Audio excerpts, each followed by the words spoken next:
গ্রামের দুই ঠাকুরমাকে সবাই খুব ভালোবাসতো।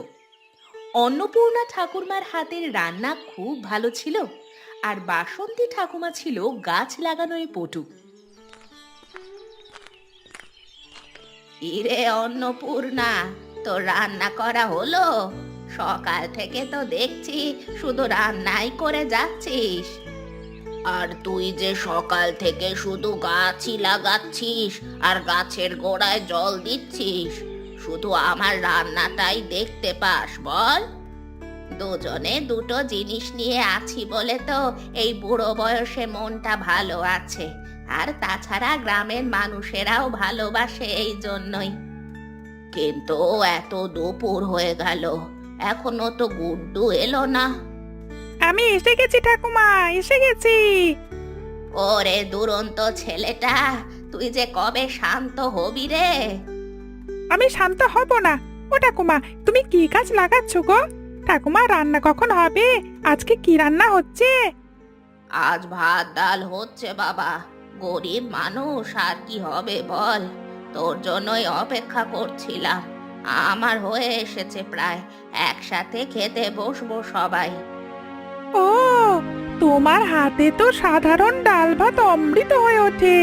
অন্য কেউ রান্না করলে সেটা ডাল ভাত লাগে, আর তুমি রান্না করলে মনে হয় এর থেকে ভালো খাবার আর হয় না।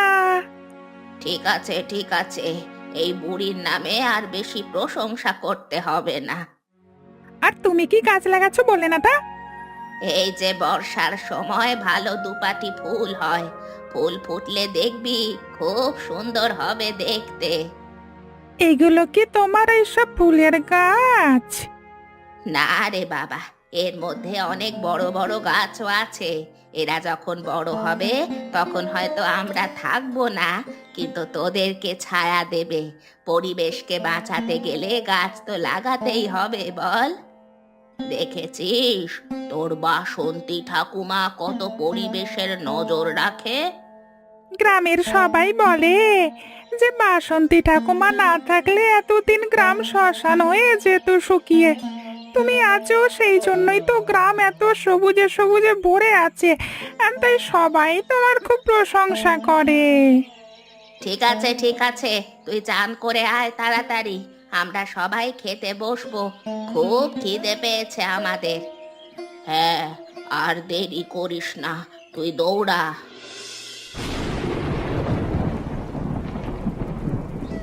এবারে কি হবে রে?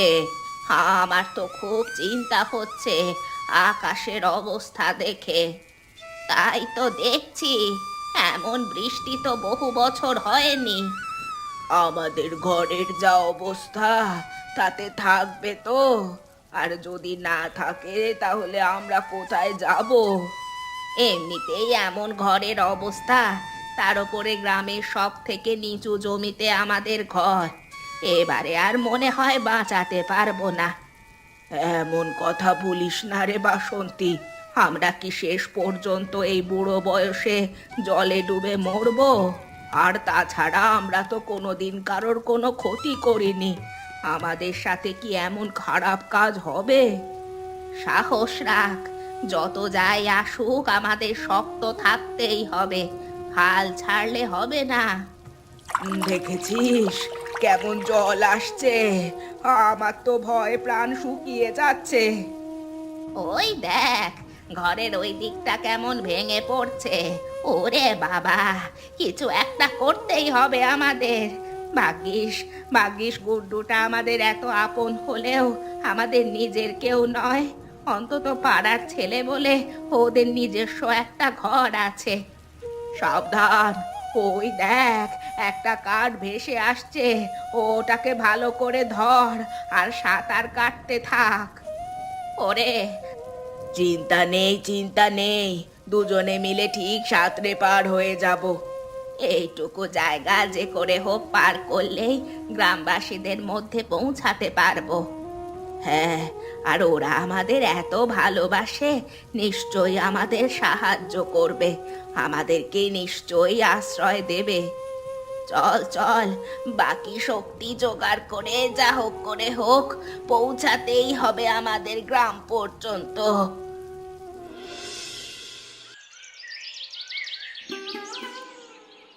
বাবা, বড় বিপদে পড়ে আজ এসেছি তোমাদের কাছে।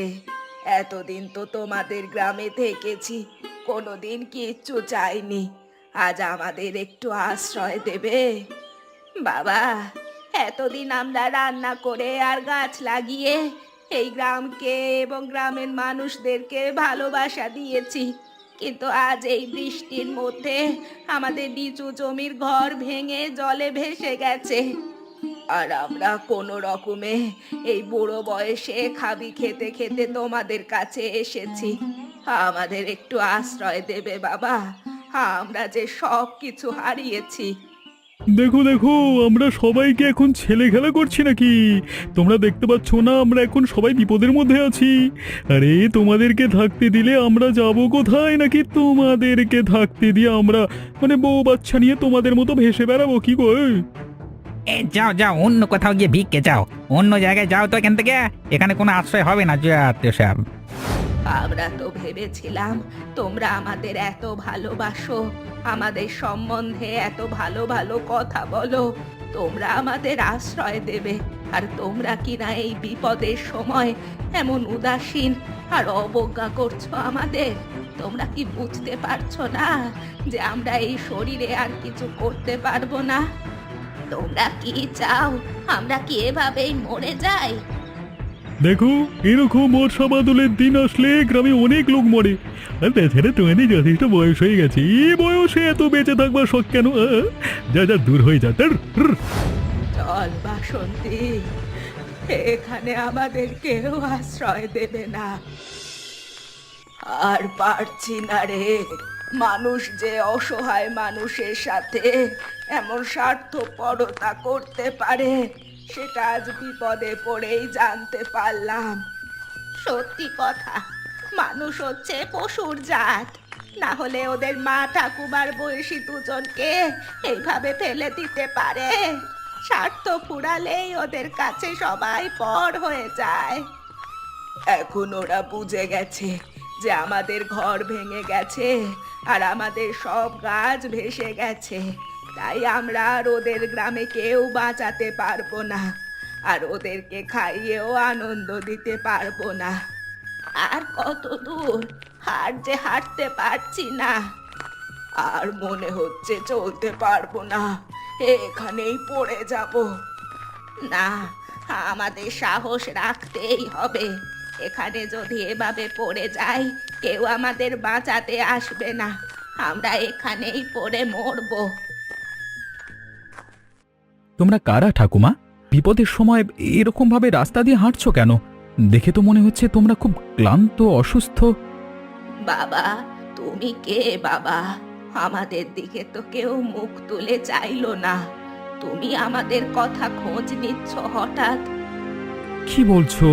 তোমাদের মতো বুড়ো মানুষের দিকে মানে কারা মুখ তুলে চায়নি? কারা? আমাদের নিজেদের গ্রামের মানুষেরা, তাদের জন্য আমরা সারা জীবন কত কিছু করলাম, কিন্তু শেষ পর্যন্ত যখন আমাদের ঘর বাড়ি বন্যায় ভেসে গেল আর আমরা খাবি খেতে খেতে ওদের দরজায় গিয়ে একটু আশ্রয় চাইলাম, তখন দূর দূর করে তাড়িয়ে দিল গ্রাম থেকে। এমনকি এটাও বলল যে আমরা মরে গেলে ওদের গ্রামের বোঝা হালকা হবে। আর সেজন্যই আমরা কষ্ট করে হাঁটতে হাঁটতে এত দূর চলে এসেছি একটু আশ্রয়ের আশায়। চিন্তা করতে হবে না ঠাকুমা, আমার সাথে চলো। আমি একজন স্কুল শিক্ষক, বাড়িতে আমি একাই থাকি। আমি তোমাদেরকে রাখবো নিজের ঠাকুমার মতো। তুমি রাখবে বাবা? কিন্তু তুমি তো বাবা আমাদের চেনোও না, অচেনা মানুষকে এইভাবেই রেখে দেবে বাড়িতে? এখন তো চেনা মানুষকেও কেউ সাহায্য করে না, আর তুমি অচেনা লোককে কেন বাড়ি নিয়ে যেতে চাইছো? আমি একজন শিক্ষক, মানুষকে ঠিক ভুল শেখানোর দায়িত্ব আমার। আমি তো আর সমাজের সাধারণ মানুষের মতো ভুল করতে পারি না। তাছাড়া আমার নিজের ঠাকুমাকে আমি কোনো দিন দেখিনি। তোমাদেরকে দেখে আমার নিজের ঠাকুমার কথা মনে পড়ে গেল। তাছাড়া এই গ্রামের মধ্যে একা থাকতে আর ভালো লাগে না। তোমরা থাকলে আমার ভালোই দিন কাটবে।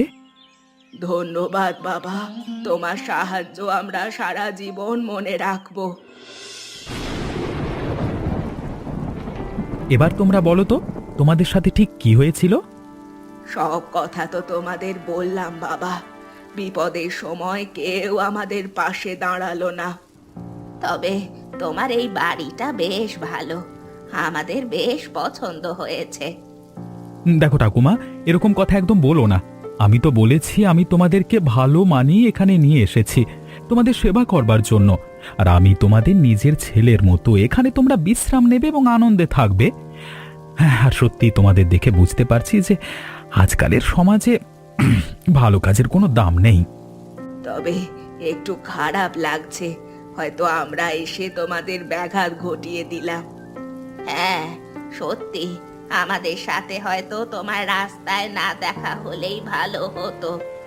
না বাবা, থাকতে যখন দিয়েছো তখন তো কিছু না কিছু ঋণ আমাদের চোকাতেই হবে। হ্যাঁ একদম, আমরা যে কাজ এতদিন করে এসেছি মানুষের জন্য এবং তারা শুধুমাত্র সুবিধা নিয়েছে, আজ আমরা সেই সব কিছু সুরাজ বাবা তোমার জন্য করব। কি কাজ? এ বুড়ো বয়সে তোমরা কি কাজ করবে? এখানে কি তোমাদের কাজ করবার জন্য নিয়ে এসেছি? না বাবা, সেটা নয়। তুমি আমাকে দেখিয়ে দেবে রান্নাঘরটা কোন দিকে? দেখো ঠাকুমারা, একদম কিন্তু পাকামো করবে না। ওসব রান্না বান্নার কথা পরে ভাবা যাবে। আর তাছাড়া আজকে রাতের খাবার মতো তো সবকিছু আছে জোগাড় করা, ওসব করার তোমাদের দরকার নেই রে বাবা। উফ, এখন আজকে যা মানে আছে খেয়ে নাও আর তাড়াতাড়ি শুয়ে পড়ো। আমি আমি আমি যাচ্ছি যত সময়।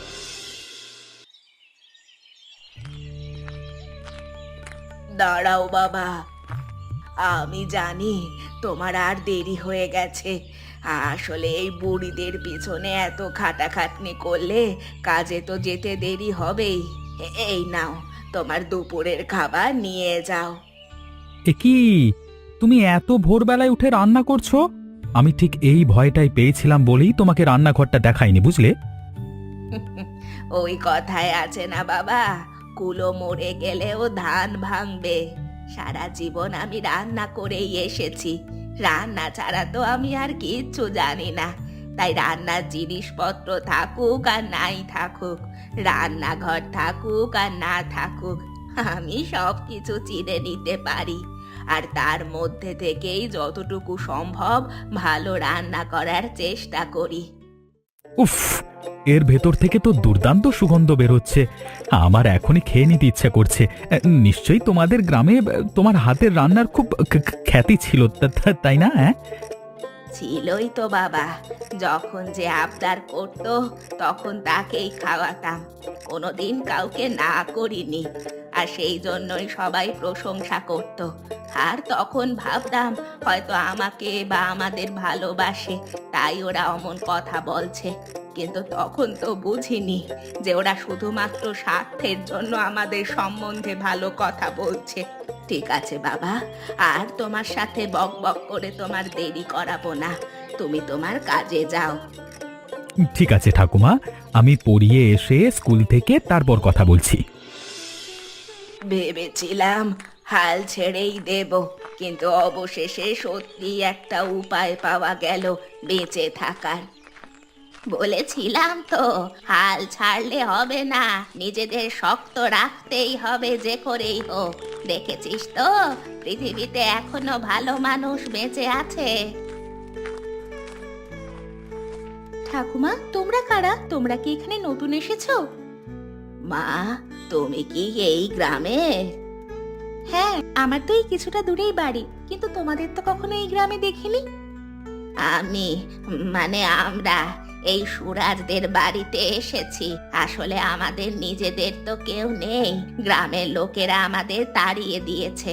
আর সুরাজ বাবা আমাদের সাহায্য করে ওর বাড়িতে আশ্রয় দিয়েছে। সুরাজদা সত্যিই খুব ভালো মানুষ।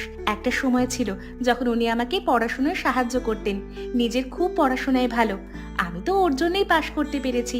আর সেই জন্যই এখন ভাবছিলাম একবার দেখা করে যাই, যদি স্কুল থেকে ফিরে থাকে তো। একটা কথা বলবো মা, তোমার নাম কি গো? আমার নাম কাব্বা।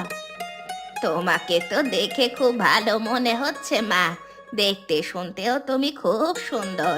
আর তোমার মন ভালো মনে হচ্ছে, এবং সব থেকে বড় কথা, তোমার মনে সহানুভূতি এবং মায়া আছে। এগুলো সুরাজদার থেকেই শিখেছি। তুমি কি মা আমাদের সুরাজকে পছন্দ করো? মানে তোমাদের কি কোনো সম্পর্ক আছে, নাকি এখনো লজ্জায় বলতে পারোনি? কি বলছো কি ঠাকুমা তোমরা? আমার সত্যি সত্যি লজ্জা করছে, কিন্তু আমি তো শুধু এমনি এসেছিলাম। যাই, আবার পরে আসবো। বুঝলি তো, ওর রকম সকম দেখেই বোঝা গেল যে ওদের মধ্যে গোপনে কিছু একটা চলছে। আর এই মেয়েটা নিশ্চয়ই সুরাজকে খুব পছন্দ করে। হ্যাঁ, আমাদের সুরাজকে দেখলে তো সবারই পছন্দ হবে। সে পছন্দ করার মতোই তো ছেলে। তাহলে কি বলছিস, কিছু হওয়ার সম্ভাবনা আছে? আছে কি বলছিস? জুটি বানিয়ে ছাড়বো। আমাদেরকে যখন ওই অবস্থা থেকে বাঁচিয়ে এনেছে, তখন ওকেও আমরা বাঁচাবো, কাব্বার সাথে বিয়ে দিয়ে।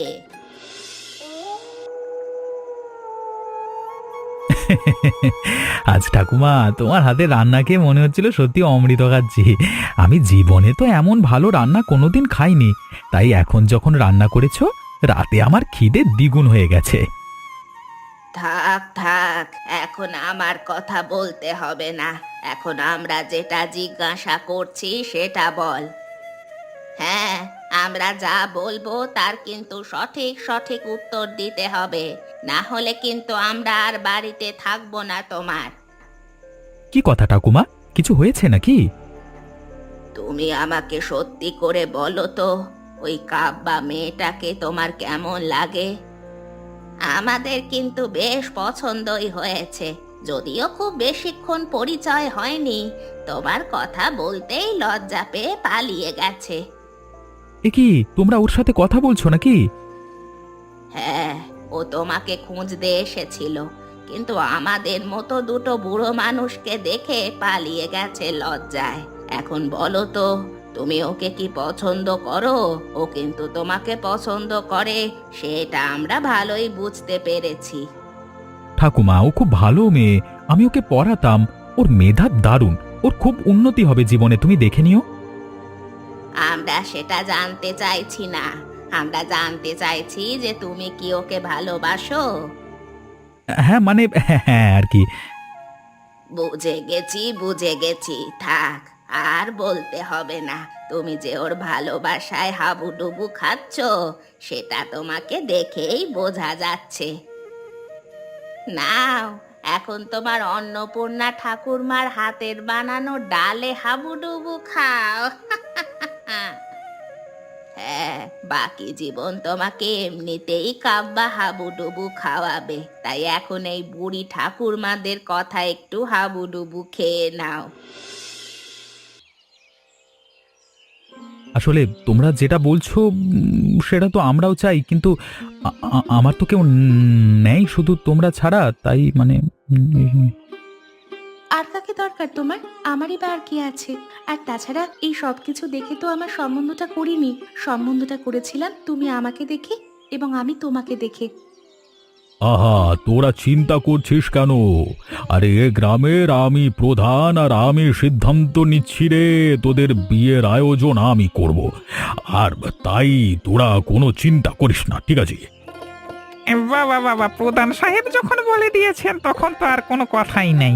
আমি কিন্তু খুব ভালো বাজার করতে পারি, তাহলে বিয়ের সমস্ত বাজারের দায়িত্ব আমি নেব।